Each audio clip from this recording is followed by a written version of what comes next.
3 గంటల 20 నిమిషాలు రన్ టైమ్‌తో వస్తున్నటువంటి 'పుష్ప 2' మూవీ ఏ విధంగా ఉంటుంది? అభిమానులు గాని, కామన్ ఆడియన్స్ కానీ ఈ మూవీ పూర్తయ్యేదాకా ఖచ్చితంగా చూస్తారు. యానిమల్ మూవీ వచ్చింది. అది ఎట్లా చూసారు? ఈ మూవీ అంతకు మించి మరి చూస్తారని టాక్ అయితే కొంచెం గట్టిగానే ఉంది. కాకపోతే ఈ మూవీ యొక్క రన్ టైమ్ కొంచెం ఎక్కువగా ఉంది అనే టాక్ వినిపిస్తుంది.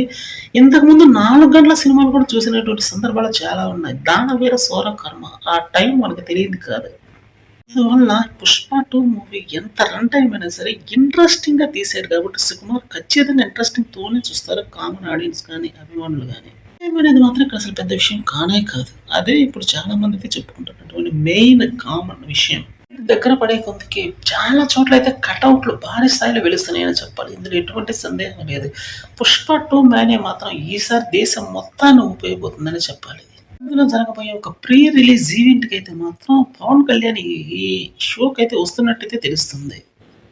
ఒక్కసారిగా పవన్ ఫాన్స్‌లో గాని, అటు అల్లు అర్జున్ ఫాన్స్‌లో గాని, టోటల్‌గా మెగా ఫాన్స్‌లో గాని ఒక తిరుగులేనటువంటి వైబ్రేషన్స్ వస్తున్నాయనే చెప్పాలి. సినిమాలో ఎన్ని గొడవలున్నా సినిమా దగ్గరకొచ్చేటప్పటికి అందరూ కలిసి తీరుతారు అని మాత్రం చాలా సార్లు ప్రూవ్ అయింది. ఇప్పుడు ప్రూవ్ కాబోతుంది మరోసారి 'పుష్ప 2' విషయంలో. ప్రీ రిలీజ్ ఈవెంట్ మాత్రం భారీ స్థాయిలో అయితే ప్లాన్ చేసినట్టే తెలుస్తుంది. స్కెచ్ అదిరిపోయే లెవెల్‌లో ఏసాడు సుకుమార్.